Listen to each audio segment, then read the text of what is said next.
Hey folks, thank you all for joining. This is great. We have about 25 people on our Zoom as well as the folks who are here, and I expect people will probably drift in and out. It is our first in-person meeting again after the fall, as you guys all know, which is great. I am super excited about having these amazing guests coming to speak about the issues circling around journalism. Gifts from the journalists. There are 50 copies of the Hartford Courant back there that people can pick up and take. Same with the New Haven Register. So please take them. And on your way to taking those, please take postcards. As you know, Sally, our postcard whisperer, has been hard at work all summer long and for years creating these packets. They all have 20 postcards, 20 cards, 20 addresses, 20 labels, 1 script, 20 stamps. Please take them. No kidding, we don't want to take them home. Also to say, in case people were questioning, do postcards work? So in the 2024 cycle, we increased turnout in the Black population in Virginia by 8.2%. Extraordinary numbers. So yes, they make a difference. In Georgia, we increased it by 3.6%. North Carolina, just shy of 0.5%. So this year, we're focusing on Virginia for now, because of these elections. Virginia, Pennsylvania Supreme Court, there's one, New Jersey, Pennsylvania, there you go. That's probably it for now. But after the November election, we will be focusing on Georgia, North Carolina, Virginia, and Texas. Again, information to voters of color. We know these postcards work. How do we know? Because no one else works in those communities. So we know they're not getting phone calls. No one's knocking on their door because they don't have any money. And we know that this is frequently the only information they're getting, the only contacts they're getting, because nobody goes to really rural road Black voters in the voter suppression states. So I know you guys have heard me say this many times, but just so you know that the party of the governor in the southern states determines the partisan makeup of the Board of Elections. So the gubernatorials matter a lot. This year, of course, we've got Abigail Spanberger, who needs to really just blow the roof off of this election. And every one of the 100 seats in the House of Delegates in Virginia is up for election. And this is the first year we have a Democrat running in every single one of those races. So if you're wondering about all of those cards, that's where they're going to, and that's why we're doing them. A couple of updates about what's upcoming. We are again hosting the No Kings Rally. It'll be October 18th. It's going to be up at the Hartford Capitol again. And our postcard whisperer is also our bus whisperer. And Sally will be coordinating the buses. And again, we'll do it just the same way as we had before, that you let Sally know. We will put out all of this information on Basecamp as to how to do that. And whatever the cost is, we don't know the total cost, but last time it was, I don't know, $10 or $15 per person. What was it? It was $15 per person. It won't be more than that, I wouldn't think it's going to be more than that either. So, okay. Unless the tariffs kick in. Unless what? Unless the tariffs. Yes, unless the tariffs show up, in which event it'll be 200, just add a 0. I will point out that we are going to have t-shirts. And they are for purchase. They will not be black. This was just a mock-up from the printer. Sally has designed them. They're pretty great. Mobilize voters, defend democracy with our logo, and then the back is Indivisible CT Shoreline. The reason we are doing t-shirts is because when you go to a rally, for example, we can always, or at the Capitol, you can always find Orange Indivisible because they got bright orange. You can always find Code Pink because they've got bright pink. So you know they are in the house. So that's kind of what we're doing, and people can purchase them. We would appreciate if they purchase them. We will not be providing them because that's like a ridiculous thing to do. Okay, I think that's probably it for the moment. I am going to hand it off to Ginny, who's going to speak about the immigration team. And again, thanks to all of you guys for your continued work in all of this. Well, it's good to see everybody, and it's always nice to be together to receive the energy that we give to each other. So just asking, how many of you were at the rally in Guilford a couple weeks ago on Labor Day? Look at that. Look at everybody saying they were there. I'm getting direction. Because we're on Zoom, that's why. And how many of you plan to go to Hartford on October 18th with T-shirts? Let's hear it. But we got to be there together. We all see each other and be there together. What we do know is that we can't solve the problems by ourselves. We have to work in groups. And that's what Connecticut Shoreline is about.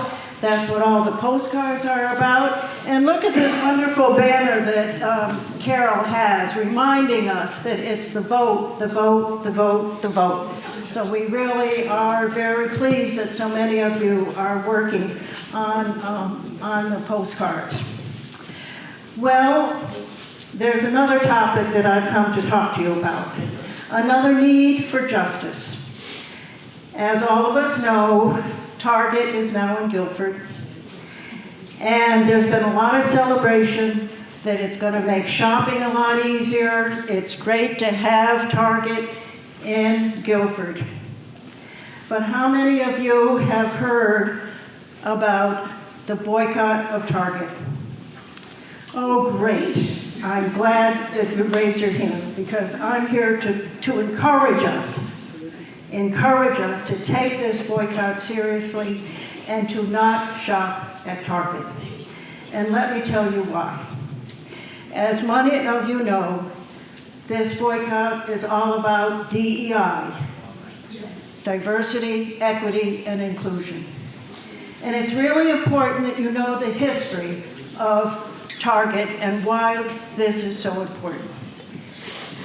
11 years ago, Target made a commitment to DEI and made initiatives and goals that were extreme in hiring people and in working with Black and brown and minority businesses. And then what happened? Trump came along and Target changed their mind and made a promise to Trump that they were going to discontinue DEI. I think what you want to remember is during those 11 years, Target was a bright light of incorporating DEI initiatives in their store and in their company. They won many awards by the business community across this country for their initiatives. Let me just read you them because I think it's important that we know specifically how radical their commitment was. Their initiative included increasing the Black people that work for them by 20%. 20%.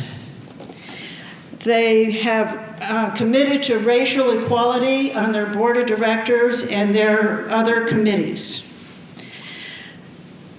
They supported the products, and this is the most important, they supported the products by Black and brown and minority businesses.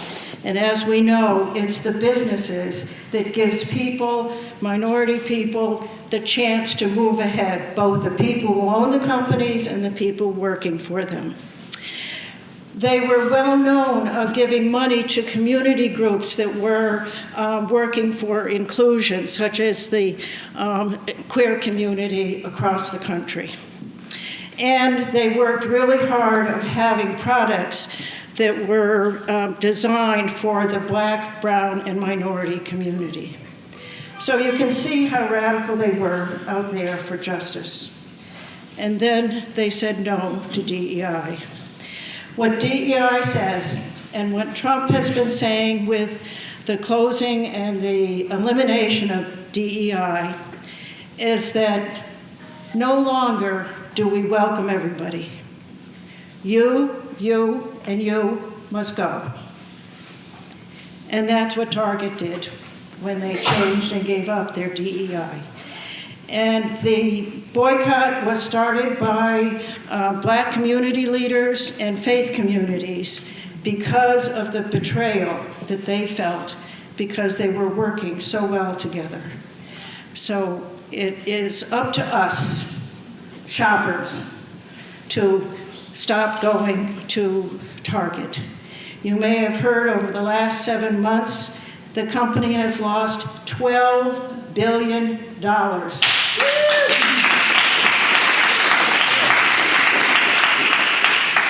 And their foot traffic is going down every month. So we hope that the foot traffic here in Guilford will go down. So the other interesting thing, just to reinforce why this is so important, as you know, you probably heard Costco, who affirms DEI, sales are going up. Meanwhile, Target, who gave up DEI, sales are going down.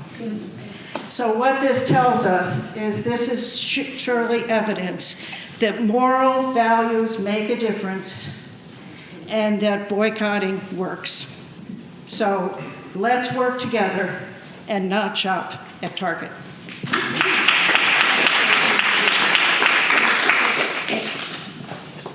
Folks, can you please turn off your cell phones or put them on buzz or something so they don't keep distracting those of us who are like seriously distractible through the meeting? Thanks.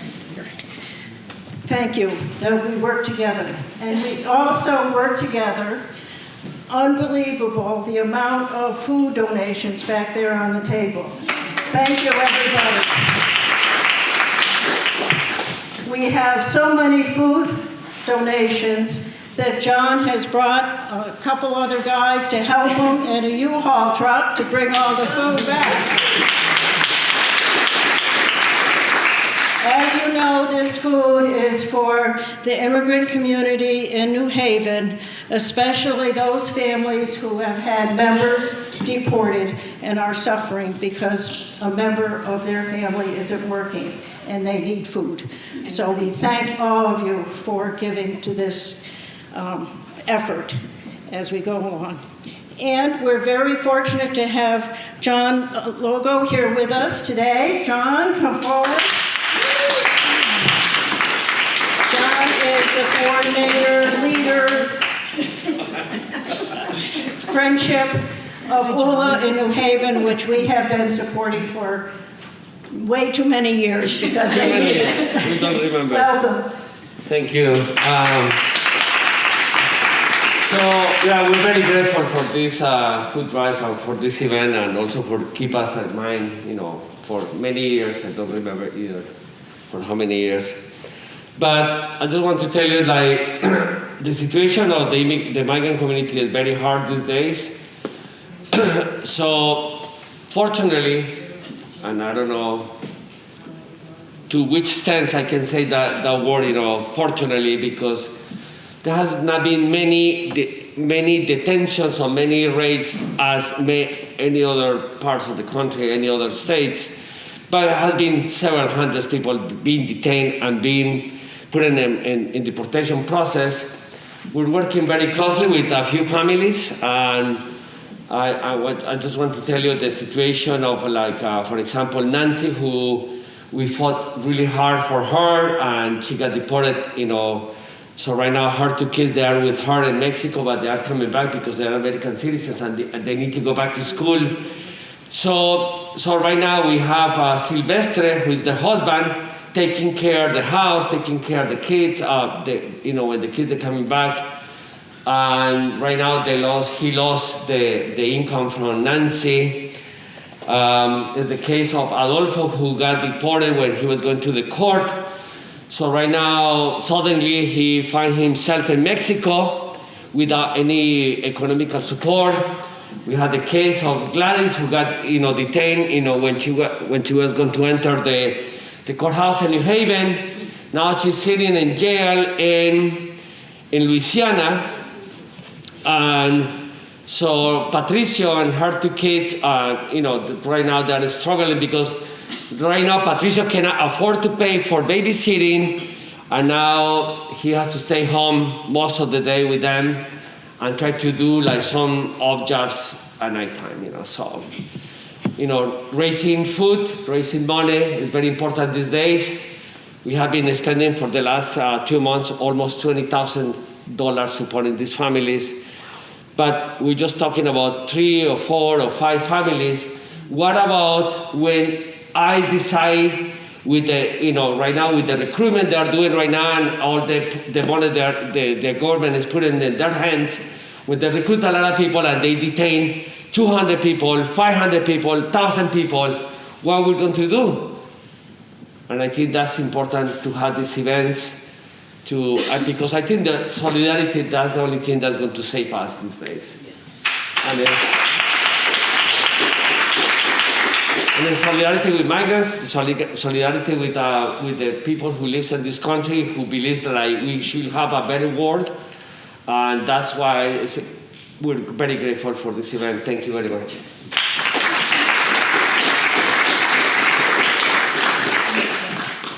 Thanks, John, for keeping us grounded, and thanks everyone for coming out today. It's a beautiful day, and we're really glad you chose to come in here with us.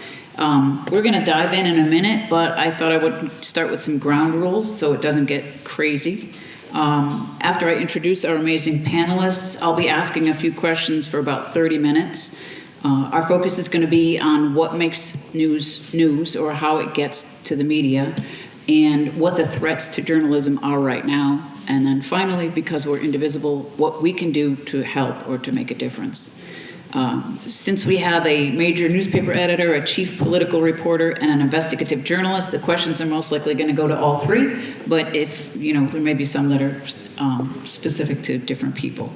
Once we finish the round of questions, we'll have Q&A, and then we'll break into a 20-minute training session with our very own Shannon Gale, who will be teaching us how to record meaningful moments so that we can share them with media down the road. In case you haven't noticed, we have a lot of cameras, a lot of microphones. We're live right now on Zoom. I think we've got 20, 25 people listening. And we're also being recorded for GCTV, which we would have put in the flyer, but we forgot. So if you're not dressed for success, that's okay. Just watch your mouth if you're going to be taking the mic, because it's going to go on TV. So bathrooms are over there by the front entrance, and let's go. We've got 3 great panelists. We've got Susan Raff here, who is the chief political reporter for WFSB TV. She's also addicted to running, hiking, and swimming. And we have Jordan Fenster, who's a senior reporter for Hearst Media. He hasn't been senior that long. He started at the age of 14. He has a cat, a dog, and 3 daughters. And then at the other end, we have Helen Bennett, who is the executive director of the Hartford Courant, the country's oldest continuously published paper. And at some point, Helen will be, is hoping to write a book about her son's love of snakes. So stay tuned for that.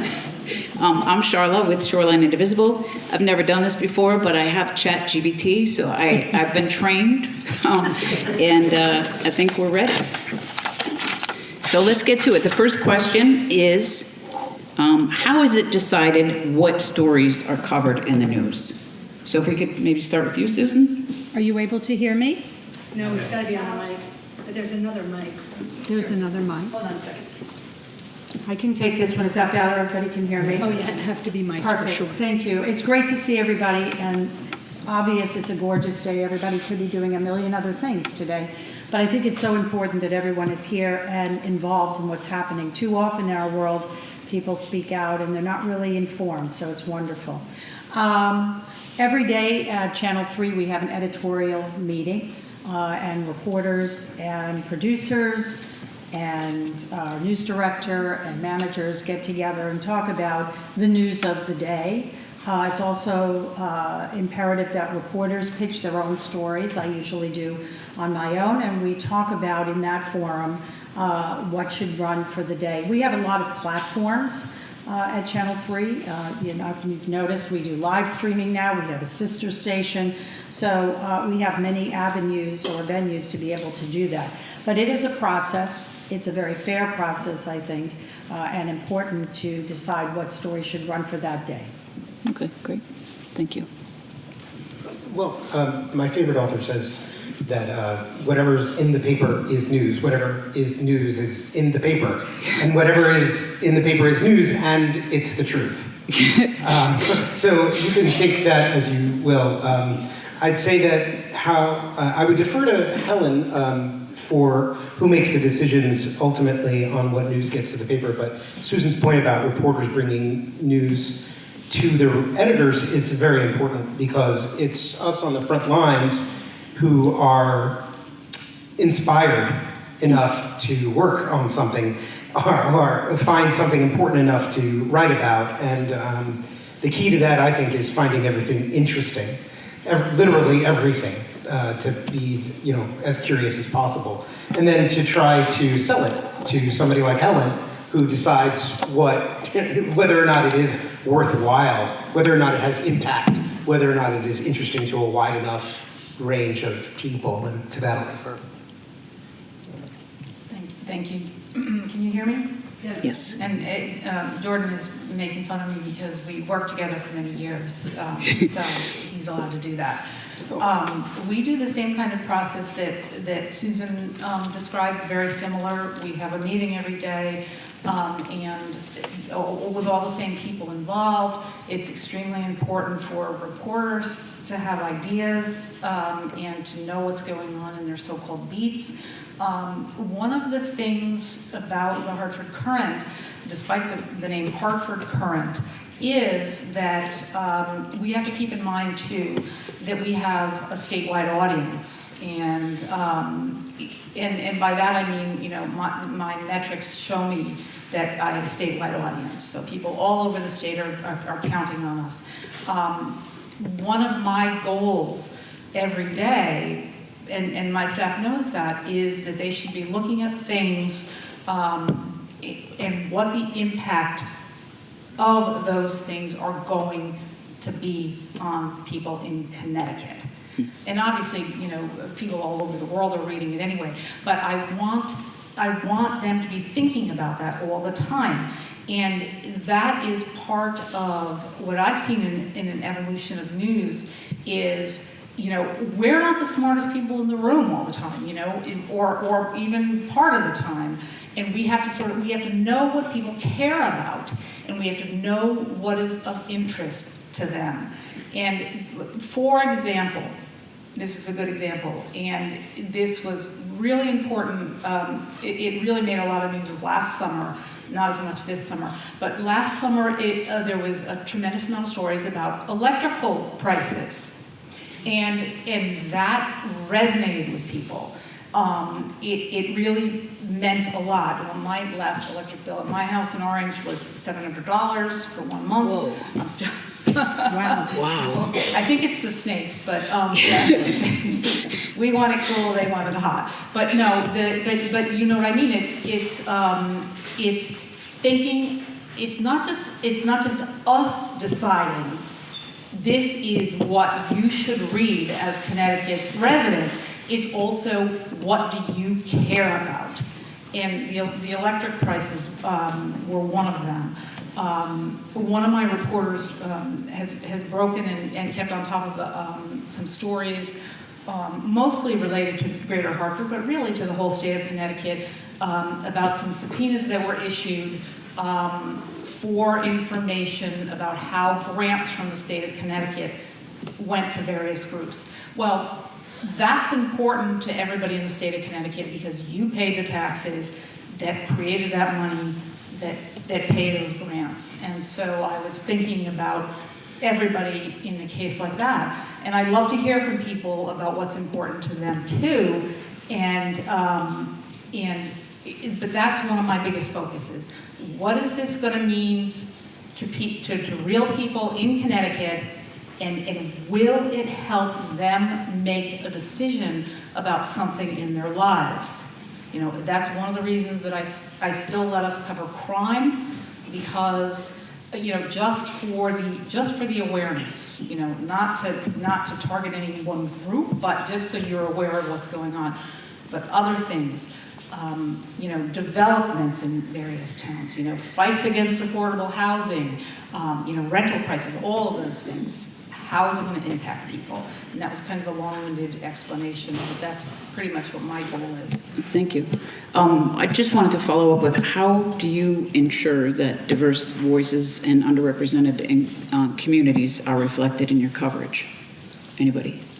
I just wanted to add, I think what Helen was saying is very true. We're very hyper-local these days in our coverage because you can watch national news on networks. So there's a huge effort, whether it's in print or radio or TV, to tap into what issues matter most to people. What was your question? My question is, how do you ensure that underrepresented communities are included in the news coverage? I think we're all aware of that in the news business. I think that we cover news not necessarily based on who the individual is, but what matters to people. I think we're very conscious of going to communities and finding out what's important to them, not necessarily white, affluent communities. I mean, obviously the immigration issue has been a huge issue, but I think we're conscious of what because we are in this state together. Right. Awesome. Thanks. I'd say that our goal as journalists is to enfranchise people, is to engage in a wide conversation with as wide a range of people as possible. And if there is a group of people who are being marginalized, I think every journalist I know would see it as our responsibility to make sure that that group of people has a say and has a voice and is being heard. The only way you can get that news, the only way you can find out that news is if you are involved in those communities, if you engage in those communities, and then you have to, I think the struggle then is to make it, to show that it's valuable to people outside that community, that it's important to people outside that community. I would also say that, just to go back to the previous point, I wanted to just suggest that it's always a struggle. We talk about, Helen and I have a friend named Victoria, and Victoria and I are always talking about candy versus vegetables.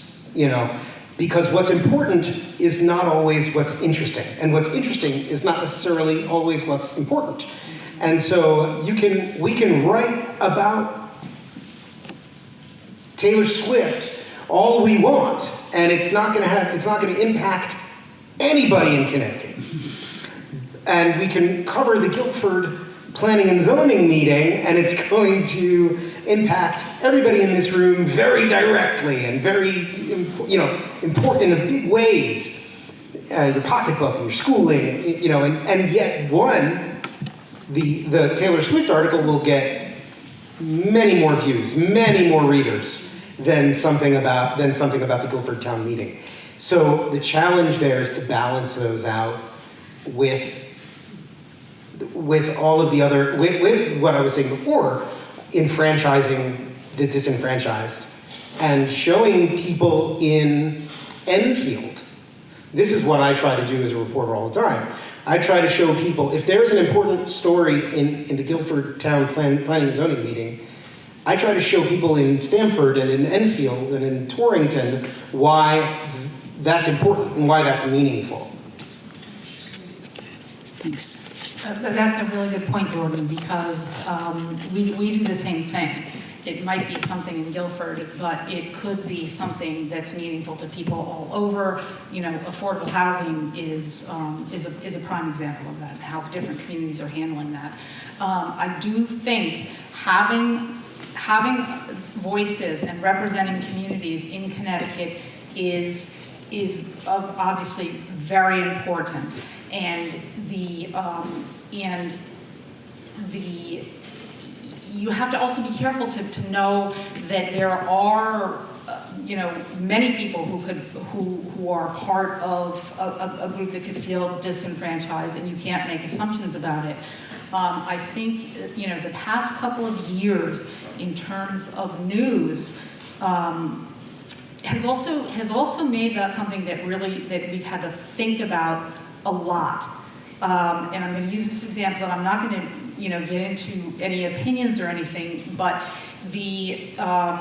since October 6th, there has been different opinions in Connecticut about what's been going on in the Middle East, and trying to bring balance to that can sometimes can sometimes feel, I think, a little bit unfair to people, and struggling to have balance for that has also been very difficult. But recognizing that we're not taking a stance, and so we owe it to people to make their own decisions about it by presenting different sides, is the important thing.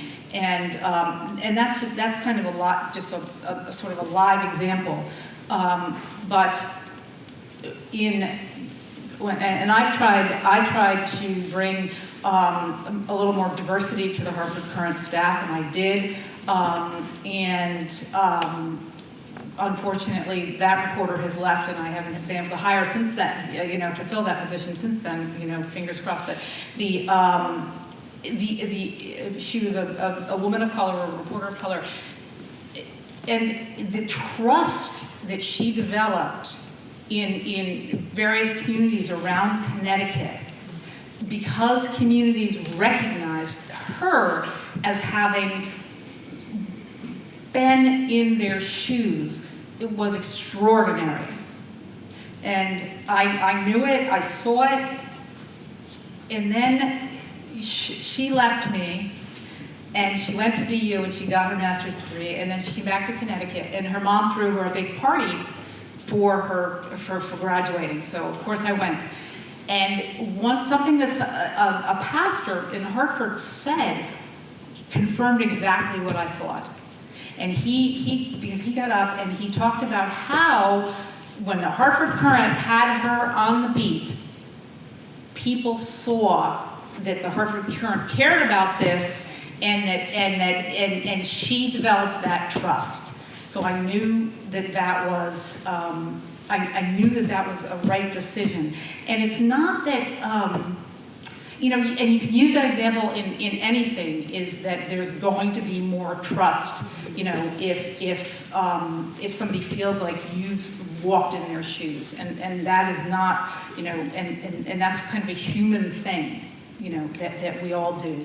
Right, But, the representation matters, and they might even be bringing different things to their stories, or Exactly. bringing different stories to the top, which is also important. So I know that was kind of long-winded, so I apologize for that. That's okay.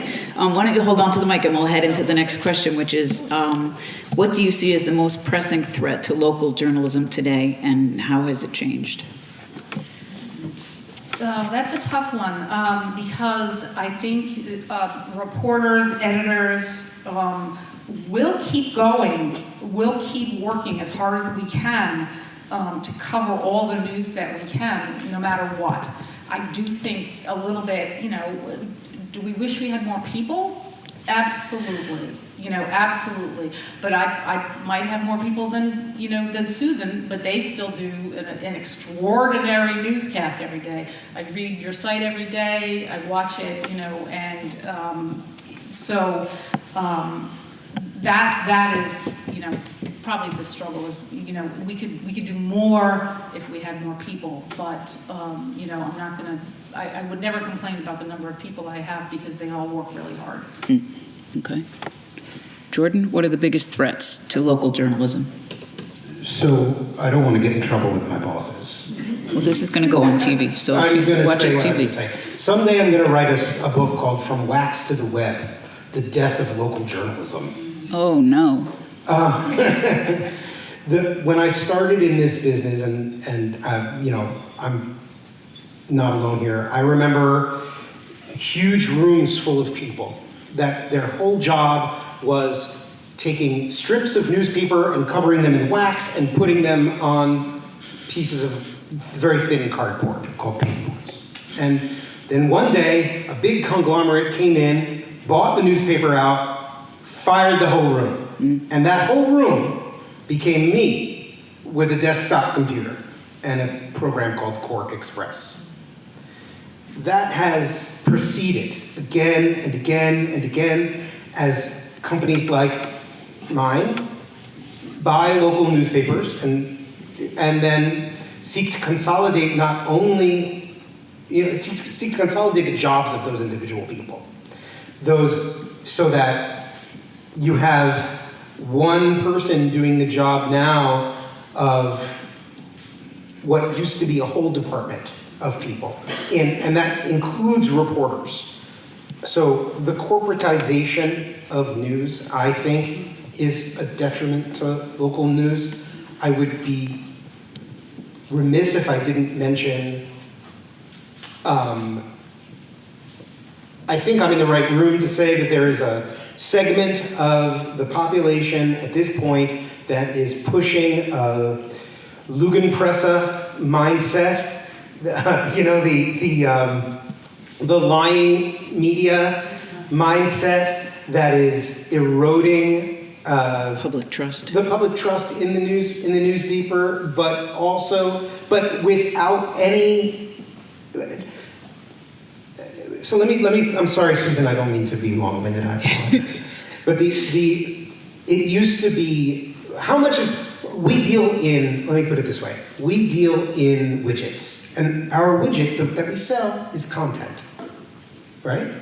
The content that I write, it's just a widget, and when I publish it, it's a piece of content that goes out to the world. Well, there is no differentiation now in the public's mind between that widget that comes from Charlie Kirk, from the widget that is tweeted out, the widget that is on Facebook, the widget that is on TikTok, or the widget of people like Susan who do such intense investigative work. It's all equal.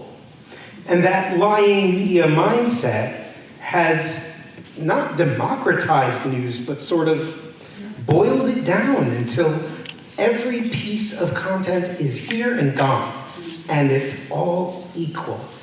And so they all have the same value. And it's just not true, because Susan's work and Helen's work is so much more important than what some random schmuck tweets, Thank you. On that note, I think there's no question that, Jordan, Helen, and I have all experienced cuts in the newsroom, and that makes it challenging. But I truly believe that the threats to journalism are coming outside of the news industry. And to understand that a little bit, I've been a journalist for over 30 years, and I come from a very rich journalism background. My father worked at CBS News for over 50 years. My father worked with Edward R. Murrow. He worked with Cronkite. He was in China with Nixon and Ford. He was in Iran during the hostage crisis. The list goes on. Wow. So I'm particularly sensitive to what's happening now with CBS and Paramount and the president's effort to have CBS grovel to its knees. Right. And when you start to do that and take away that voice, how many of you're all pretty much my age, watch 60 Minutes religiously, right? And I'm telling you that is the pinnacle of journalism today. But it is very dangerous when that happens. And I'm going to share a story with you that I think is very important. When Donald Trump came to Connecticut in 2016 when he was running, and I was surprised he came to Connecticut. It's a blue state, but he came here. Greenwich, right? No, he was in Hartford at the convention center, and he allowed us to interview him, which is always good. And it lasted 2 seconds, and off we went into the room. And there was the riser where he was going to stand, and the media all on the riser, right? We're all waiting. And I would say within 3 or 4 minutes of that speech, Donald Trump turned around and pointed to all of us and said, "They're the devils, they're the bad people." Wow. And I remember thinking, I thought, well, is somebody going to hurt me? Yeah. And luckily, maybe because I'm in Connecticut, we all got booed. But it was very telling to me at that time, because this is a rhetoric that's been going on for a long time. Are there good journalists? Of course there are. Are there bad journalists? Sure, of course. But when you start to have that narrative, imagine a world with no journalism, no checks and balances, no people watching your school board, your town manager, your state lawmakers. And I'm going to mention one other story and then move on. But I remember after the pandemic, Connecticut had been trying to get rid of the religious exemption for vaccines. Do you remember that? Yes. And so I think the lawmakers felt it was the time to do it at that time. And it's a very passionate debate. Robert F. Kennedy Jr. came to Connecticut. And there were busloads of people from New York at the state capitol. He paid for all those people to come to the Capitol to speak out against this religious exemption, right? And because when the Senate and House are voting, you're not allowed to be in there, right? He paid for a monitor outside of the North Steps. I've been covering the Capitol for almost 30 years. I've never seen that. Wow. But the anti-vax movement was so strong, I was physically threatened. Wow. We were just doing stories about what they were doing. I had to have the Capitol Police escort me to my car. Wow. I had to have my hometown. So these are all, this is not just, somebody saying something on social media. It's not done in a vacuum. In fact, I keep mace with me all the time. Wow. So those are the threats that I really think are very dangerous to free speech. And when a president says, well, we're only going to have these certain journalists cover me at the White House. Criticism is good. It is healthy, and we should encourage that. Wow. Thank you. Wow. Awesome. Well, you have actually covered a lot of my questions already. So no, it's Since I great. have the It's mic, great. I might as well just go. Yeah, no, go. Okay, so we talked a lot about the threats and concerns, and thank you for sharing. So what are the possible solutions, and more importantly, what can we as ordinary citizens do to make a difference to make sure that important stories are lifted up? That's a tough question to answer because I think we're all in an unfamiliar territory right now, right? We're kind of unsure. We're afraid to speak out, stay out in social media. We were always encouraged to, and I post things on Facebook, and I'm sure Helen will tell you that, and Jordan will tell you that, because now, advertising dollars are drying up on one platform. So we're all doing that on social media. But I think X is no different from Twitter, right? It is very, it's volatile, it's vicious, people say things. To defend what we're doing, I think that comes from all of you and the communities and the importance of supporting journalism, going to events, talking to people about the importance of journalism. I wanted to ask, can I just ask, how many of you heard of these independent auditors or independent journalists? Okay. It's the same thing? Well, it's interesting. So these are people, does the name Sean Paul Reyes ring a bell to you? Okay, Jordan knows who it is. It's another concern. These are people who are not really interested in journalism. They're interested in confrontation. So they go and they record people. And when they do that, some people get upset. And so it's more about the confrontation, which they put on social media. And the more clicks you get and the more likes you get, then you're making lots of money. And there was a case, and I implore you to read about it. This is Sean Paul Reyes is from New York. And he does this for a living. He's also a convicted felon. But in any event, what is a journalist? Is it as simple as I have my phone and I can go around to my community? He said he came here because he wanted to see some state trooper was making too much overtime.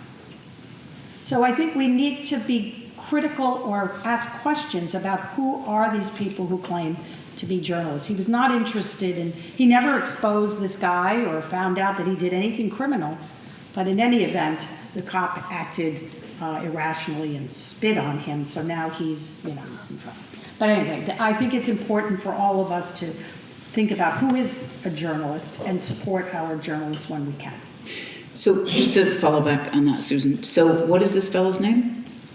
His name is Sean Paul Reyes. He has a website, I forget, it's called the Long Island Auditor. He comes from New York. There are many of them.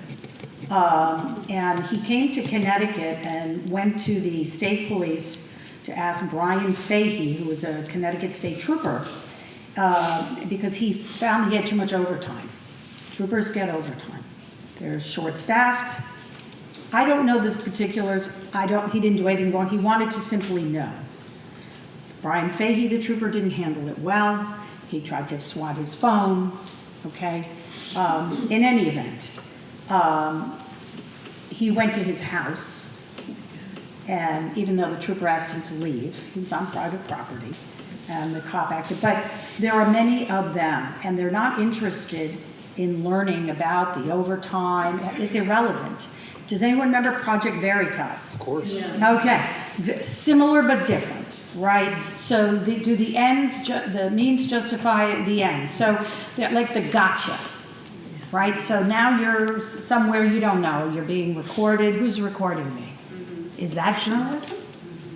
Is that fair? How long do you think any one of us would last if I secretly recorded people at the Capitol? Right. Anyway, it's a scary world, I think, and that term is used very loosely today. So as individuals, what we should do is not promote the journalist auditors. I would question people who are pretending to be journalists. And that's a threat to journalism, because these people are out there, I'm an independent journalist. And that's not the technique that I would use. I would not secretly record anyone. I would not take my phone and go to someone's house and confront them and when at a private property. So those are all things, I think, that whole fake news, and it's going to erupt. I think it's going to get worse before it gets better. All right, thank you. Can I make a point about that too? Sure. I just wanted to make a point about that particular incident, which is a great one to mention. It turned into real news at some point because this gentleman did this, but he broadcast it everywhere. So the trooper, he went and got his gun too. So he Right, came out of his house with his gun. he didn't get his, he got his personal gun, which was a poor decision on his part. And so now he retired. He was suspended and then he retired.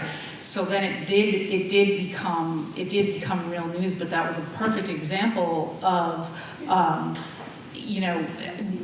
most of us would not do that. Nobody I know would do that. And I've had people show up at my house, who were upset about something. Even they tracked me down on the internet. And but you have to sort of, put the fear of that. Luckily, my husband was home, so, but, and I told the police about it, and they took it seriously, but I think that Susan's example is a perfect one of the kind of things that can happen that aren't done by trained journalists. I mean, there's a reason why cameras are not, always in the courthouse, private property, things like that we abide by. But I guess it begs the broader question, does a journalist have to be paid by an organization? Do they have to, can they just be by themselves? Now, an internal affairs report found that the trooper had not violated anything. He was planning to retire anyway, but I'm sure this incident pushed him right over the edge and he probably figured, I'm done now. He got arrested too. But it's, what was it? It was, The spitting part. yeah, but it was whatever. It was a minor charge. But the point is, we never learned anything about this over time. It was a false narrative, I think. And again, that's not a bad idea to look into our state troopers to find out if there's an issue. But the way that people go about it and approach people like that. So what is a journalist? Is it because you have a phone and you post on social media? I mean, he makes a lot of money that way, doing that. And it's not because of journalism. One of them came to the station and started to harass our younger reporter. And came to the station and was asking all kinds of questions. And it was scary. And I think when you're intimidated, I mean, good, look, we're all adults. We should be able to defend our work. But when people are like that, it's scary. And I think we should all be concerned about it.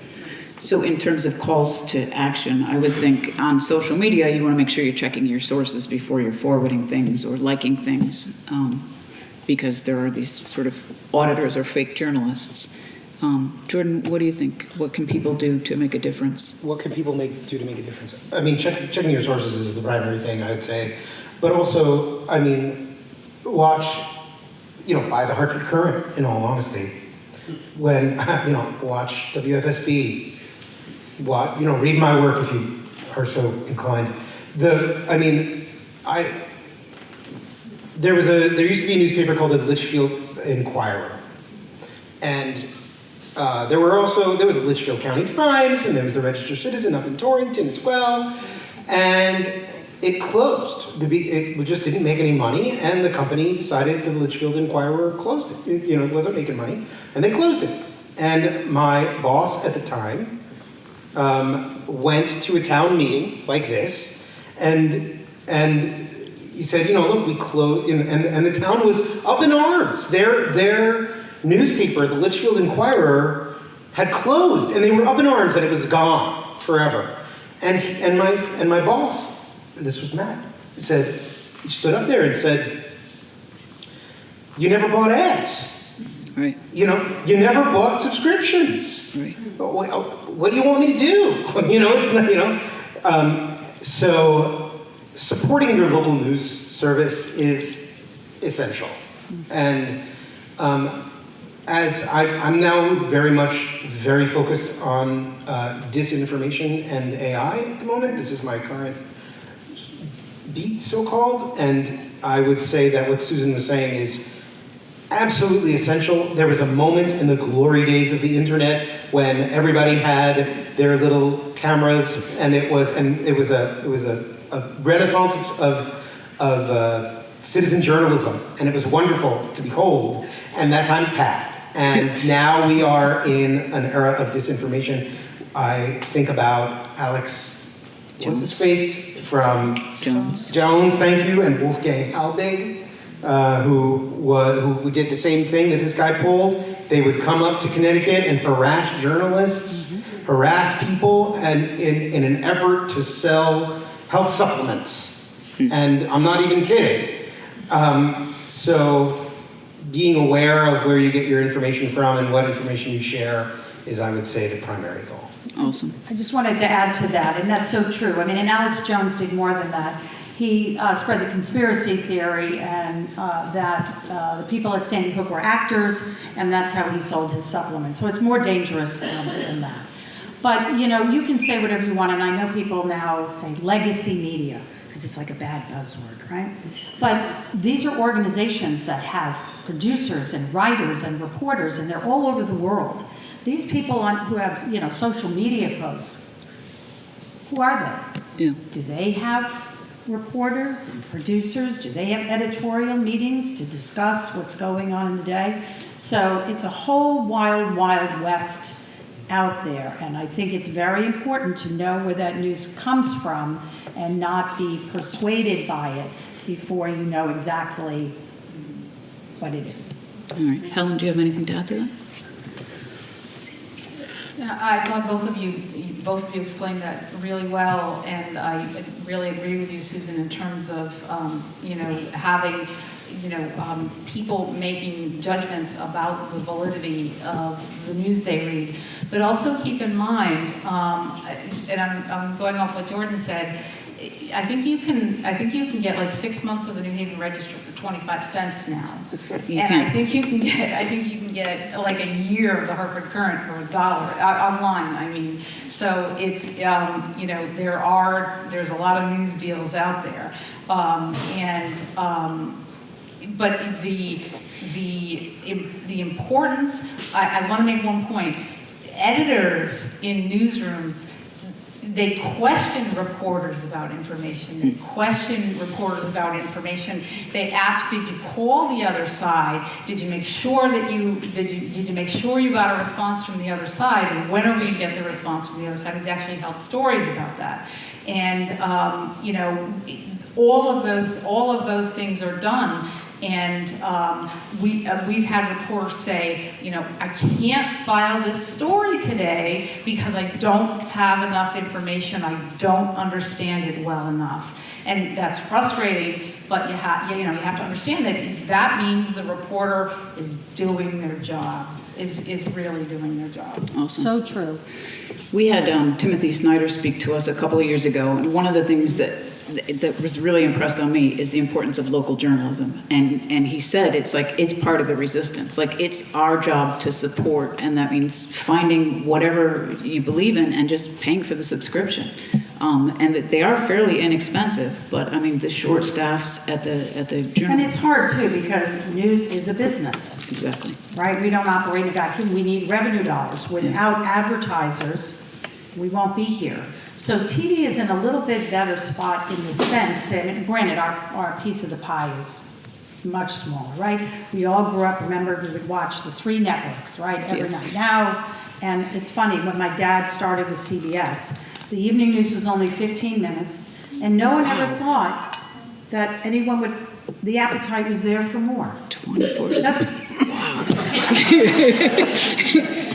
That might be the best part of it. You okay? You're a doctor. But it's true. And now look where we are. So we all need advertising dollars. We have different platforms, but even then, I mean, it's a constant battle because look at the current. I mean, Helen will tell you how many reporters back in the day when Mark has Neokas and everything, how many reporters did you have? Probably 300, I think. And how many do you have now? 20? They had 300. 300 to 20. Wow. Okay? I wasn't there when. Right, but people are not reading newspapers anymore, right? Everything is online, and I probably shouldn't admit this, but we have a new assistant news director who's starting with us in a couple of weeks. He's 30. He doesn't own a television. Oh, Doesn't own a TV. wow. I know, and so I think everyone is getting their news in many different ways. Right. And yet at the same time, you need to sell advertising to stay in business. Right. So it becomes it's a difficult thing. Yeah. When we have Vanna White over here holding our newspapers, which are free and available over there, so you can take a peek, take them home with you, and remember what it's like to hold the newsprint in your hand. Although Yeah. you can also get them online very inexpensively. And I'd say also that if you get like a deal like Helen was mentioning, you can call back when it's over and yell at them and they'll give you the same deal again. Yeah.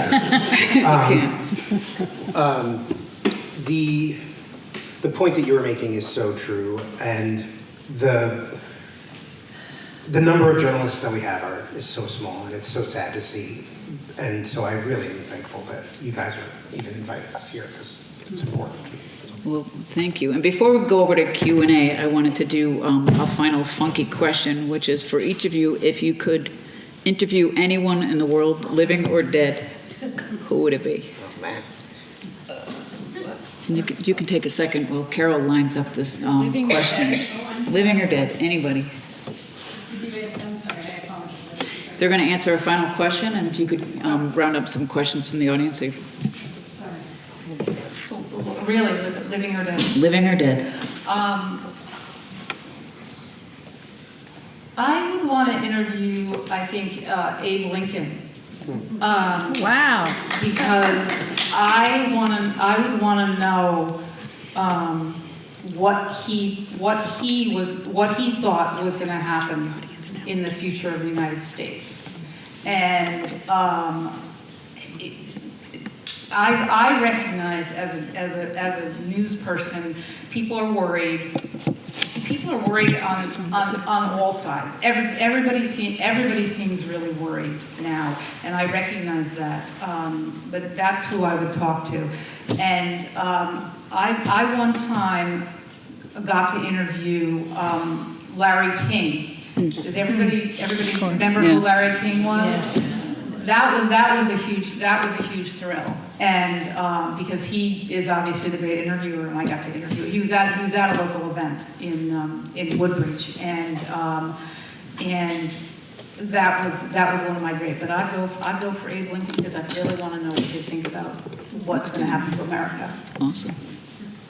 I would. My first thought is like Oscar Wilde or Mark Twain, but I think that's too easy. I would love to interview somebody like who was at the crux of a shift You know, like when the Sea Peoples came just before the Bronze Age collapsed. I'd love to interview that guy. Or like, you know, like the Native Americans when the first Spanish ships came over. You know, those people would be great interviews. Like, what do you think about the first Spanish? What do you think about these Spaniards? It would be a great, you know, it would be awesome. Do you like the blankets? Yeah, right. Yeah, right. You know, how are you going to deal with the smallpox? I like the Spaniard question better. I'd ask them what they're serving for dinner. Right. I'm going to go back in history too. I would like to speak to those who crafted and signed the Declaration of Independence and the Constitution. Yeah. Because that seems to be floated around a lot. What the Constitution meant. Did our forefathers believe that the Second Amendment was okay to have people have assault weapons? And, I think I'd like to know what their intentions and hear from them, maybe a glimpse into the future, if that's what they intended. Oh, great. This is the most extraordinary Thank you panel. so We much. have had incredible people come to speak, and these three, please give them a hand because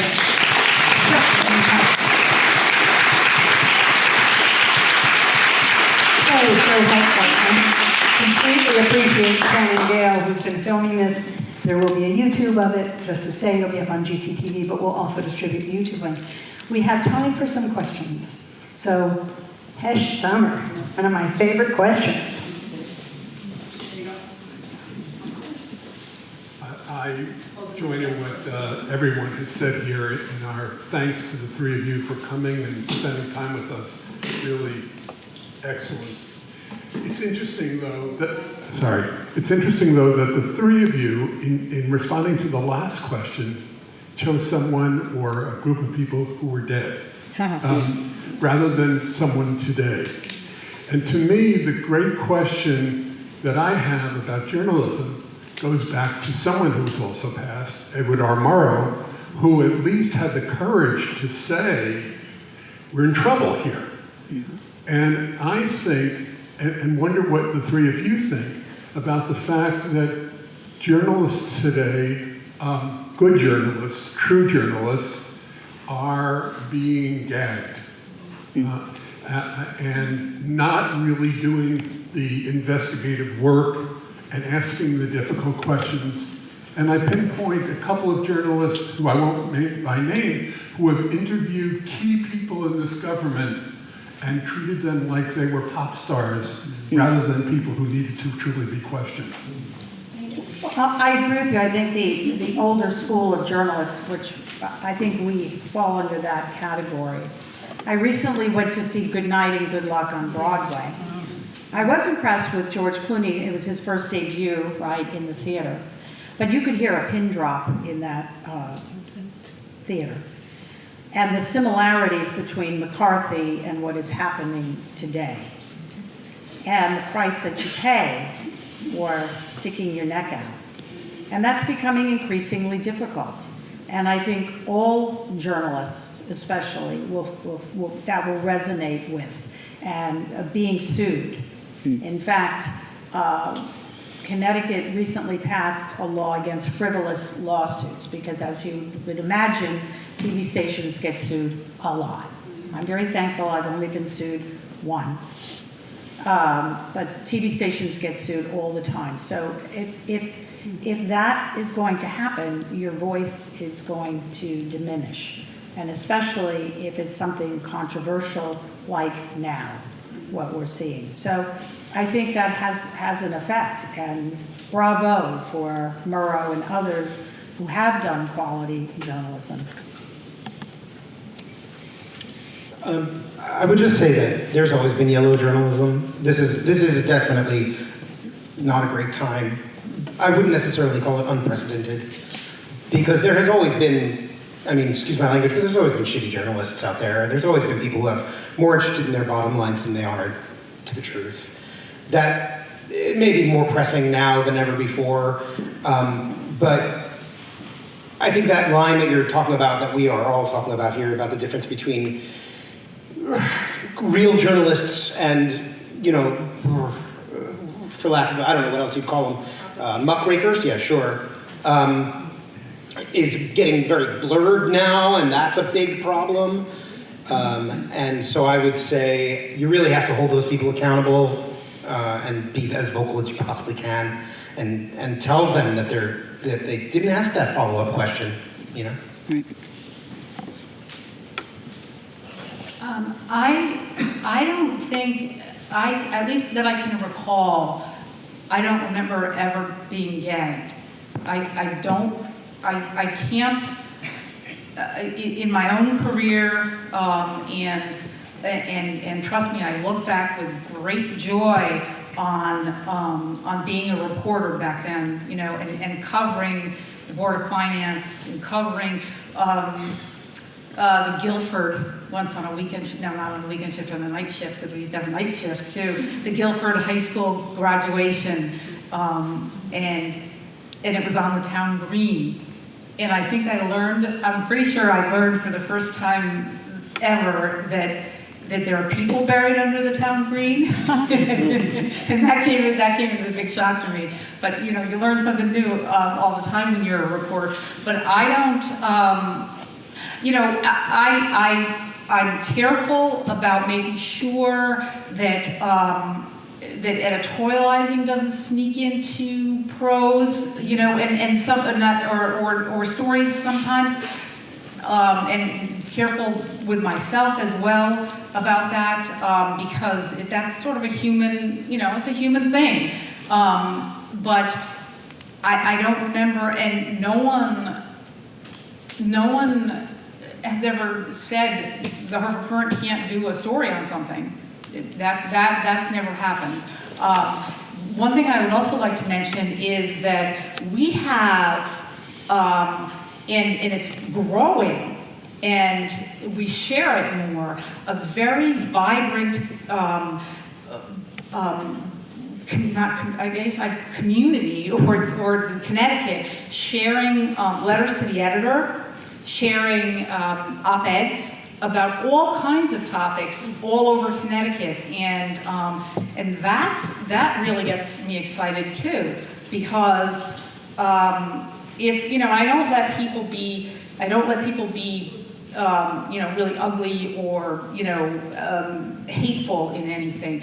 But if you want to criticize the governor, if you want to criticize somebody, I think one of the senators, you know, I use that, that's okay. And people really enjoy it. And people, they you know, they get really upset if it doesn't get in that week and it has to go the next week, because I have to sort of line them up and be fair about it.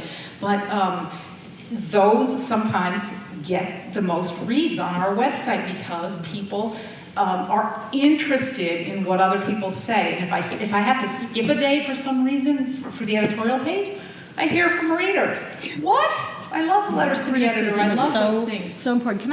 I'd like you, before you slip away, Microphones may well be under it. with the editorializing, and the line is very blurred today, right? So years ago, and you have the editorial comment in the newspaper. I think the general manager from Channel 3 used to come on and say something, have a rebuttal. Nowadays, you don't know what is, right? The 3 major networks came on the air every night and told you what the news was. Now they tell you what they think, they tell you what they think you should think. So I think all of that makes it very hard for people to understand or know no one should tell you what to think. Just tell people the facts, but there's a lot, and maybe it's because there are so many different platforms out there today, they have to fill it with something, right? But the old days of, this is an opinion piece, I'm telling you this is my opinion. I also have never been gagged before, but I get accused of it all the time. That's all. Can I say one more thing? No, hold on one second. No. Yeah. It's still green. Happy the other one. Okay, I just want to make a point because even though Jordan and I work for different companies now, I had the experience working with him some time ago when his job basically at that time was being an investigative reporter over something to do with our former governor, John Rowland. And he wrote stories about it that nobody else had because he was given that time. And I can remember you having to say, where information came from, what it was, all those things But nobody ever said, don't ask those questions, and don't go after this, and don't go after that, and he got the stories. Yeah. Awesome. Two questions, okay, things are that, because the other one. Okay, here you go. Hi, thank you very much for today. We hear more and more about another oligarch trying to buy news networks, right, taking over all the channels. Are there any concerns at your organizations that you'll be impacted by that kind of acquisition?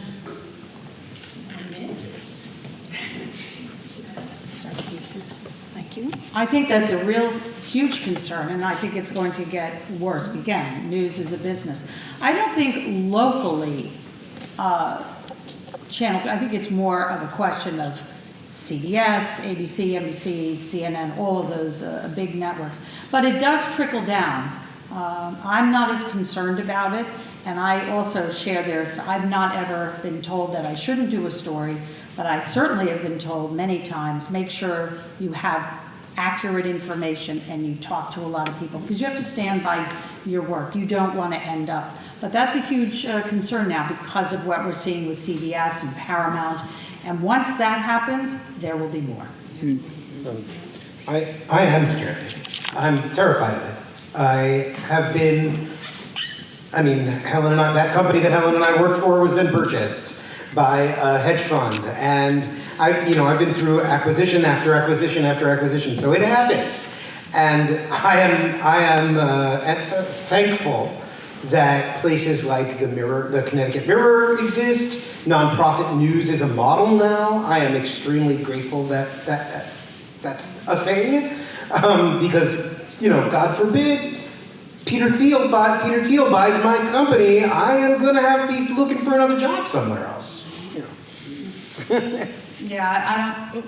Did I turn on? Okay, I don't think I can add anything to that. I think it is a concern. We've all been through buyouts and things like that. I'm pretty confident in where I am right now, but we always have to face that.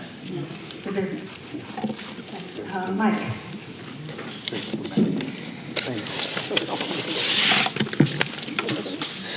Thank you for, well, my question goes back to something you said earlier about journalism's obligation to present both sides of an issue. And I respect that. I just wonder, in a case like of Palestine, where there's genocide being committed, journalists are being targeted, people are being starved to death, how do you cover a separate issue there? Something to show the other side. I was really hoping that issue was not going to come. However, Mike did not get the memo. Well, any one of you can answer it. I hand it to you, but. This is a very, it's become an explosive issue and a sensitive issue. And we saw a lot of protests on college campuses in our state and around the country. And we covered them, and we always cover both sides. But it has become a real issue for a lot of students who were caught in the crossfire. But we are very conscious of that sensitive nature, and we always tell both sides. There are two sides to every story. If I were in Nazi Germany, would it be incumbent on me to cover the Nazi side of the story? I don't know. I don't think so. I don't think that's the situation in this case. I don't think that it's as extreme as that. I think that a lot of the rhetoric people are using is inflamed and is mis and disinformation, the result of mis and disinformation on both sides. And so any reporting that I would do would be very centered around the reality that the information that is out there is suspect in and of itself. And I would be very careful to portray any piece of information that I shared as with a grain of salt, regardless of who it comes from. In that case in particular. I have to agree again that that we're going to continue to tell both sides, and that, in most cases, those kind of stories are going to be coming from Associated Press for us. We do have things that go on in Connecticut about it, and we're just very careful on about how we do it. Thank you. I think we've got time for one or two more questions. I will comment on the Gaza question. For me, it has totally thrown Ukraine off the pages of the paper. And the murders and the bombing and everything that's happening in Ukraine, suddenly it's off the radar because this has become such a profound issue. And I don't dismiss this as a profound issue at all. But, yeah. So I think that's a really important point. Why?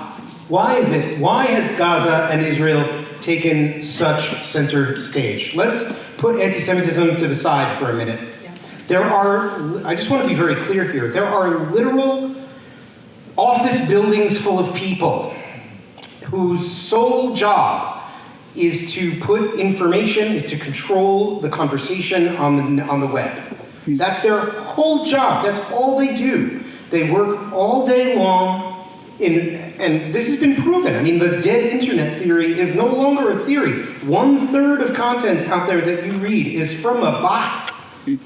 So the information, the question is okay, are there two sides to be covered in Israel and Palestine? Are there two sides to be covered in Ukraine and Sudan and in all the other many conflicts that are going on in the world?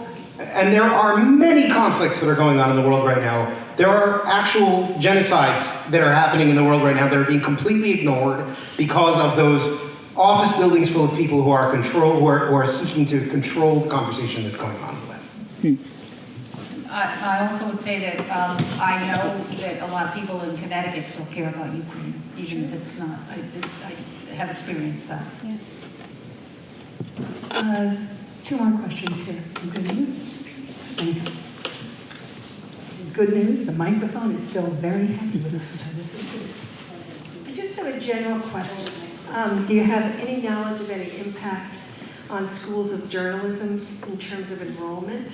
I'm concerned about a lot of young people being disconnected.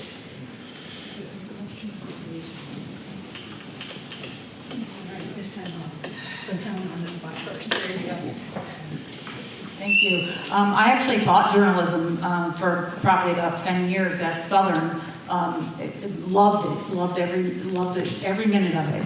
I do think that there are fewer young people going into journalism, and that is impacting, the future of it and the people that are available for it. But I know that right here in Connecticut, Southern Connecticut State University has a very strong one. UConn has a strong program. Quinnipiac has a strong program. They all are, and some high schools have strong programs. And they're all still working very hard, to teach people to be journalists. Yeah, I had taught a reporting class at Quinnipiac last semester. It was full. It was 1/3 of them were sports journalists, to my dismay. And I'll say that I'm also a member of the board of the Connecticut chapter for the Society for Professional Journalists, and one of the things we do every year is give out scholarships to young journalists. We pay for their trips to the national conferences, and I think every old journalist like myself sees it as our sacred responsibility to pass the torch, as it were, and encourage younger journalists to take the responsibility. Yeah, I think that's well said, but it is a career. You have to really love it. I think I got out for a New York second. I took a job with the public health department for the state of Connecticut. I think I lasted maybe 2.5 months. I never looked at a clock so much. It's just a different, so if you don't love what you do, right? So I think success in life is to do what you really love and get paid decently to do it. But it is very hard in journalism, and I see a lot of the young people, especially because people want to be on TV, right? It's a big thing. But it's not so glamorous. We're not sitting in a studio. We're running around in the field. During the pandemic, you couldn't go to the bathroom. I think at one point I actually went in the woods before a live shot Whoa. You know, yeah, that's on television. But I mean, it is hard, and you have to get all the facts. And there is a lot of pressure. You know, Helen had said, you know, if her reporters don't have all the information, you know, you have to make sure that you do have it and it's timely. I don't have a deadline of tomorrow. I have a deadline of like now. And I'm in 3 or 4 shows a day. Wow.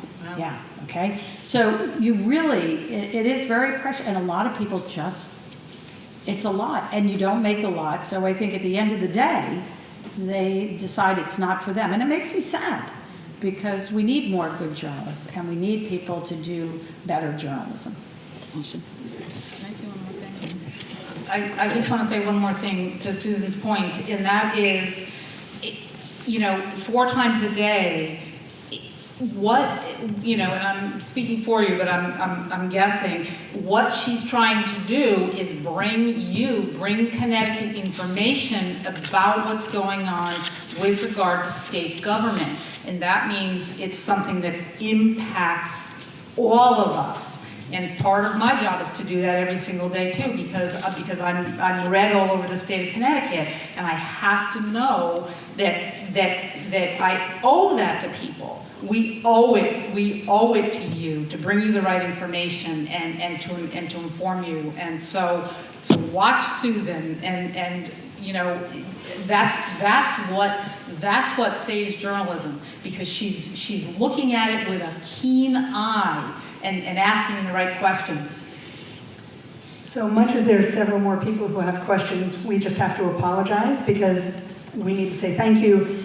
Shannon Gale is also here to teach people how to film something quickly, not to be a, what did you call it? Independent journalist. Well, she can certainly do work around teaching people how to capture that sort of information and then how to share it out. Shannon runs Guilford Community Television, and she's our local hotshot. And, right, and so that's sort of, there was another word you had, not the independent. Auditor, independent auditor. Whatever they're calling themselves, the independent auditor. When you get a moment tonight, just Google it and see when you get a moment tonight, just Google it and see what that is. It's a huge thing out there now, with all these people going to different states, and their issue is really to stir up trouble and confrontation and get people to react and get upset. And because that sells, right? That's the thing. Oh, people like to watch that on social media. Look at that person. Look what they did. But is it really about journalism? I don't think so. Can I just make a comment? Yes, of course. So in terms of wrapping up, you mentioned AP, and I've been in several situations, especially with Unidad Latina and Acción, when we want to lift something up, and I call AP, and you know, we have an office in Hartford. Now, if they pick up, usually the first thing they say is, "Who's there? Is the Hartford Courant there?" You know, and ask them to send us photos.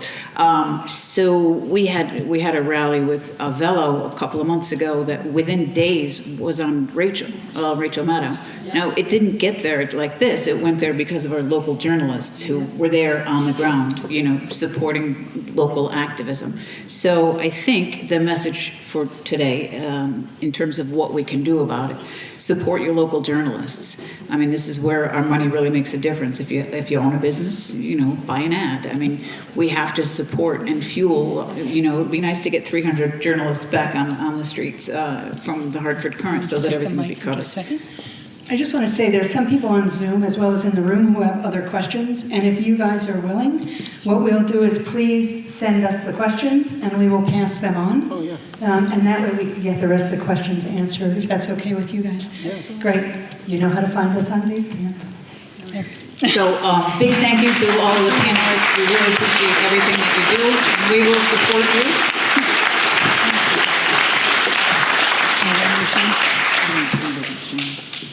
All right. Many of us end up in rallies where we're on the street and we see something happen and we want to be able to film it, not as a disruptor, just saying. We want to be able to film something and share it out. For example, if ICE is taking down somebody and you happen to be on the street, if you see something occurring and you want to have it on your camera, have it on your phone, and then know how to share it out, Shannon is now going to take us through a workshop on that. If you are leaving Please pick up a copy of the Current, pick up a copy of the Record, not the Record Journal, of the New Haven Register. Those are complimentary, compliments of these guys, and please get a subscription. And Jordan. I also just dropped a few of our union pens. Please take one, share them around. Thanks so much. And thank you guys. It was just fantastic. Shannon, you're going to come up.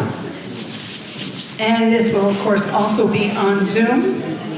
And this is the workshop in how we are going to film things and then get the word out on whether it's social media or to our friends or however we're getting the word out. So please, folks, if you want to move up closer to see what Shannon's doing, that's great. And I think we'll probably give it a few minutes. Please take postcards. 20 postcards per pack. 20 addresses, 20 everything, 20 stamps, it's everything that you need. And thanks to everyone for coming. We'll wait a couple minutes for everyone to show up around how do you film something on your phone. Thank you.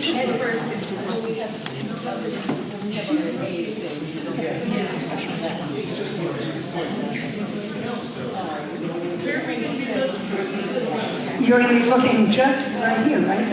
Where are you going to be looking, Shannon? I'm going to be sitting right here. Right here. She's going to be sitting right here. My name is also Shannon. Is it a funny name for you? It is not, but we're up. But Please come forward. It might be just easier to see what Shannon is showing. And just so folks know, we will run a workshop in a couple of weeks about how to write a good press release and also how to film stuff. this is just kind of like there's a lot of people. But that's great because the people who stay here and the ones who are there to shop.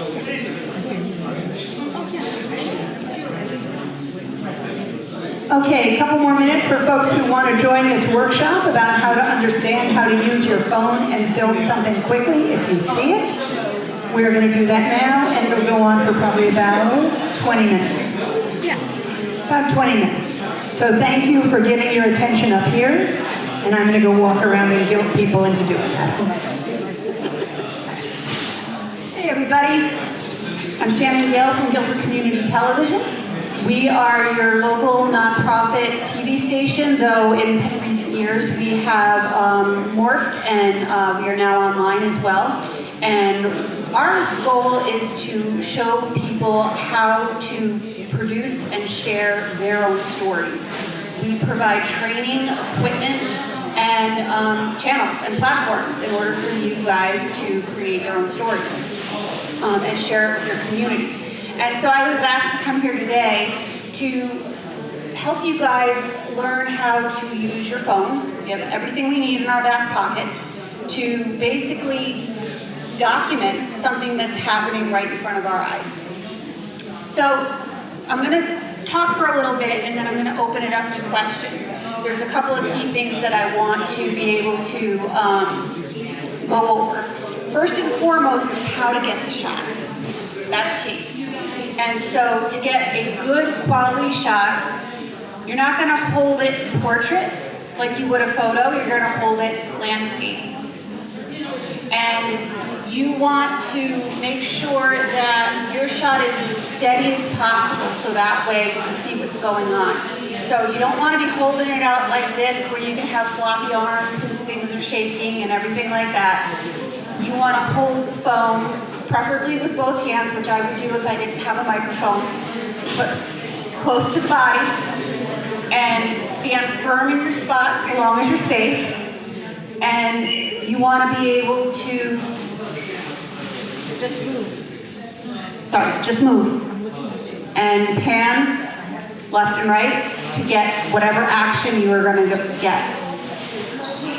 What you want to do, because the type of video that you're probably going to be taking is going to happen very quickly, and you need to be able to act quickly. Unlike a situation like today where it was planned, I was able to set up my tripod, I was able to frame everything really nice and get everybody on camera. You're going to be doing this boots on the ground in the street. So you want to know your equipment ahead of time. Most phones have all of the same stuff. It's just a matter of what they call it and where they put it, okay? You have a camera on your phone that takes both pictures and photos, And then those pictures and photos all end up in something like your media app or your photos app or something like that. So you can actually arrange on your phone, I know you can on the iPhone, and I imagine it's true on other devices, that you can move those critical apps that you think you're going to use first to the very first screen of your phone. So that way you can find it and get to it quickly. And that's what you want. And so that's just to record on your phone. You also want to go into a situation like on October 18th, when you know you're going to be recording some things. You want to make sure you have enough space on your phone. You want to clean your phone off of any other videos or photos and back those up to a bigger drive somewhere so that way your phone is clean and can hold as much footage as you're able to take. And you want to also go in with a full battery because taking video is a battery drain. Okay? Once you've taken the video, okay, and actually let me backtrack a little bit. As you're taking the video, the other thing to keep in mind is audio. Your phone's camera, your phone's microphone is not necessarily going to pick up things very well from a distance. It's going to get a lot of ambient noise if you don't have another microphone attached to it, but it's not going to pick anything up necessarily discernible. So to the extent that you can, because you are the closest thing to your phone, you may want to objectively narrate what it is that you're seeing for the camera. And because this might be video that you're not going to post right away, and we're going to get to that in a little bit, but it might be video that you use for something that you put together later on. And so by narrating what it is that's happening, what you're seeing, you know, you're capturing the story. You can even take the audio out after the fact, but at least you have it there. Once you have gotten your video, you can go into your Photos app and you can play back the video for yourself. See what you came up with. See how good the video quality was. What maybe you got for audio, and then you have a couple of choices. You know, if you can get yourself to a safe place and you have good Wi-Fi access, you can upload it to social media. Most phones have apps that you can download for basic social media. Just a really informal poll. How many of you guys are on Facebook? How about Instagram? Okay, so you guys can upload to Facebook. And what you want to keep in mind when you're doing that are a few things.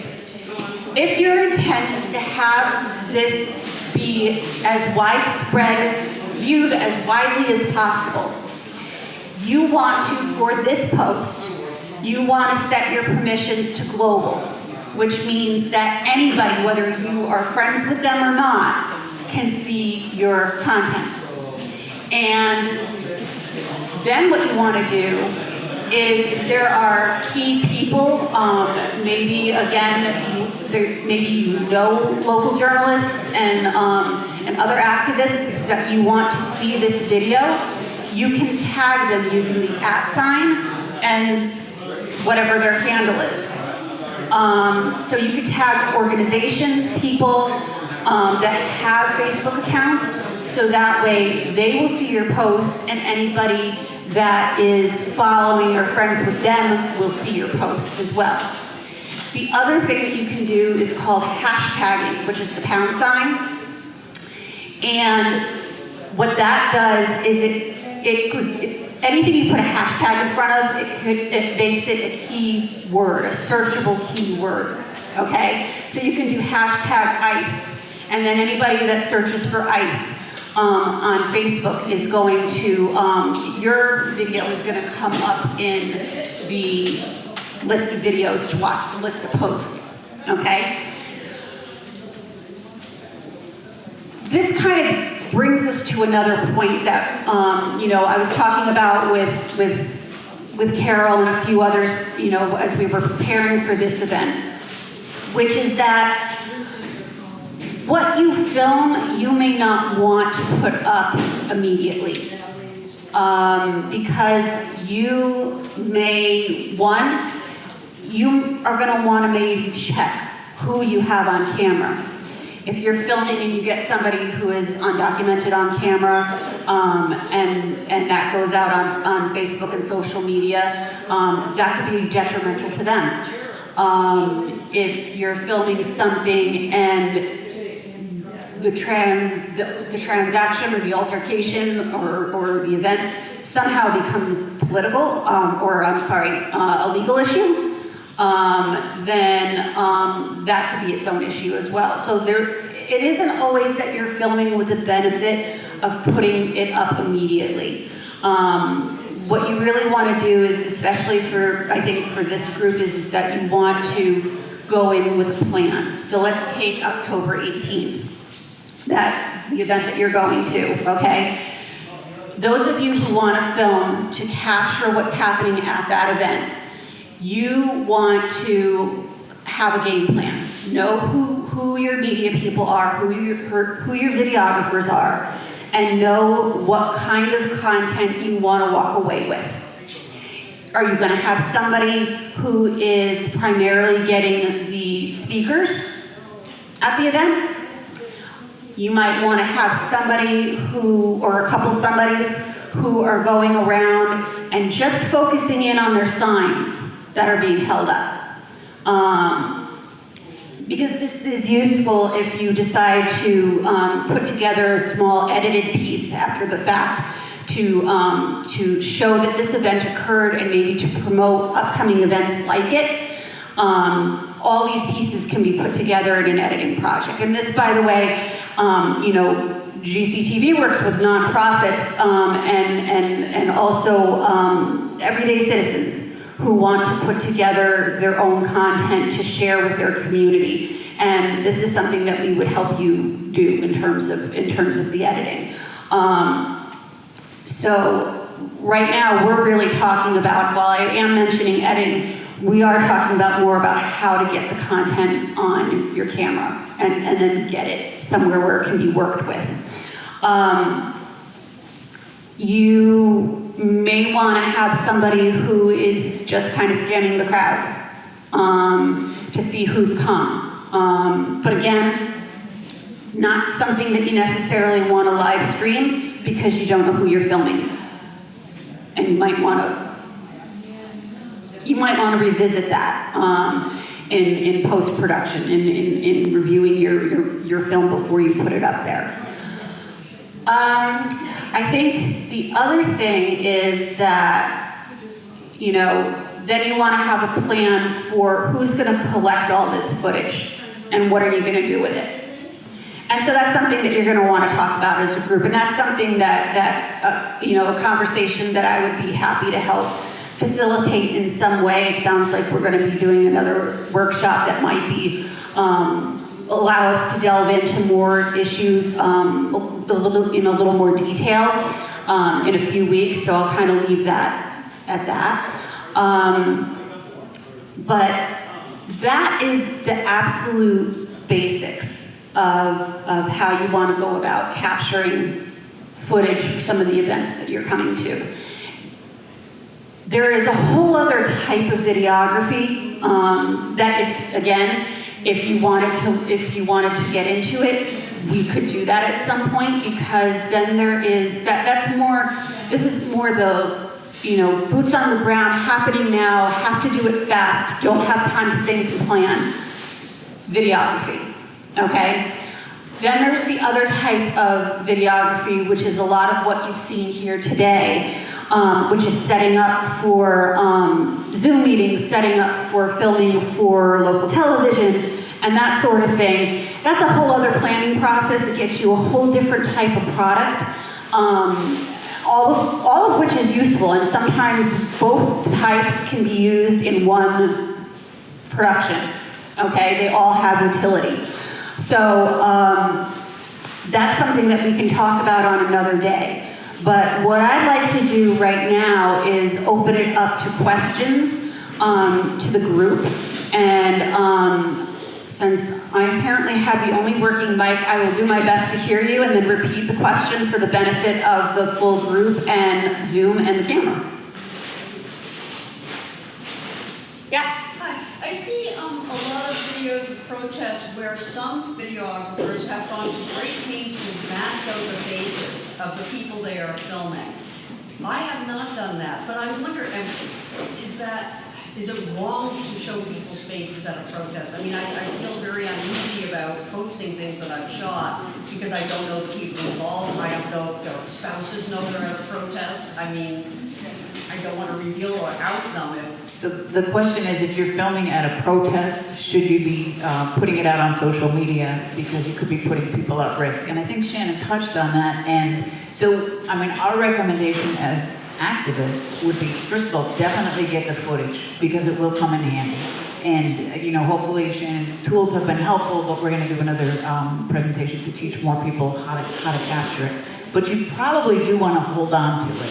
And there's a lot of reasons for that. I mean, if there's people who are undocumented, you are putting them at risk.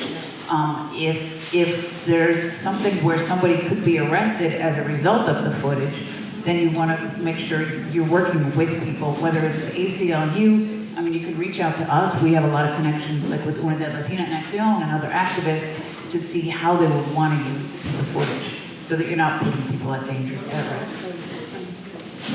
Also, if you're filming, like we've said it in our groups too for a long time, if you're filming, you want to be in the back, right? You're filming the backs of people so that they're not easily identified. But to Sharma's point, we've had several people here who are kind of true tech, internet and computer groupies. And what they've said also is even if you put up a picture and you crop it, it doesn't matter because it can be uncropped.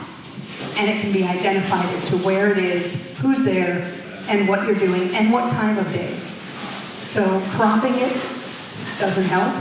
Putting it on social media, from my perspective, is the kiss of death. The minute you put it on social media, the people who ever were in that are screwed. And so, personally, and I don't know how you feel about it, you're in a different situation, I will absolutely only be on social media rarely, and under a pseudonym, and I will never post pictures of my kids, of my grandchildren, anything personal, because we actually are targets in that way. Right, and notice the personal part. So it's what level of risk you're willing to take for yourself, personally, with your own personal photos. When it comes to other people's photos, I think we do have to be careful and consult with others before we post. And I think that gets back to the comment I made earlier about you want to go in with a plan and you want to know what it is you're going to be using this for. So it sounds like potentially any video and photos that you're taking may not be to share with the public. It may be maybe for the group's intentions of just seeing who is there, documenting the crowd, documenting the sentiment and the vibe of what was going on, so as you go forward to do your work, which again, there's utility in that, and so that's perfectly fine. What we tell people, just from a public access perspective, because we have people that do film a lot of public events and have questions about having to ask permission and get consent and that sort of thing, and that's really what your question gets to, is consent. Is that when you're on public property, you can film anything that you want. You don't want to zero in on somebody specific, but it doesn't mean that you can't get faces. But in your organization, the issues are a little different. And so you also want to defer to your organization as to what's the purpose of the video, how is it going to be used, and how are you going to share it amongst yourselves so that way you're protecting the people that you're trying to protect. So that's a good question. About 5 more minutes and we'll have to wrap it up. Go ahead. Yeah, I have a question. So let's say you're photographing the police or ICE. My fear is that they're going to come up, they're going to knock the phone out of your hand, arrest you, or what are our legal protections in videoing what they're doing? So, I'm not a lawyer, and I really can't speak to legal protections, okay? I'm not qualified to do that, so what I will say is that for any type of videography, there is utility in redundancy. And what I mean by that is that you might want to set up on your phone so that way your videos and your photos are automatically uploading to the cloud as you're taking them. And that way, if your phone gets smashed for any reason in the field, hopefully some of what you have taken is preserved, and then you can decide what you're going to do with it later. Yeah. I'm so sorry. Can you tell me how? Sort of. So basically, the cloud is basically just a hard drive that you don't really see. They're big servers that these companies have. You can sign up for Dropbox. You can sign up for Apple Cloud. For like $1, you can get 50 gigs of space, that sort of thing. And then there's settings, at least through Apple, and this is probably true of other devices. You can then set your phone to say automatically upload to this folder when I'm around Wi-Fi. Thank you. And I do want to just highlight that Shannon has been generous enough that she'll be back. We're going to run a workshop in about 2 weeks. It'll be much more personal as far as you can bring your phone. Shannon can talk you through it. We can kind of go through that. It'll probably be here. We haven't secured the space yet, but it'll be basically exactly what Shannon's talking about, and also about writing a good press release to get the attention of these guys. So just know that that is coming up, and it will happen before the October 18th rally. So just be aware of it. And Shannon, do you have, I'm taking a lot of No, time. no, go ahead, please. Do you have cards? Do you have I will check Scary Purse and see if I have cards. But for anybody that wants to know how to reach me, go to gctvguilford.org. That's our website. My email is up there, and you can get in touch with me that way. Perfect. All right. Thank you to Shannon. And thank you to those who have stayed. Thank you to Sally for monitoring all of this. And we will be sending out a YouTube with all of this. So thanks to everyone. Thanks.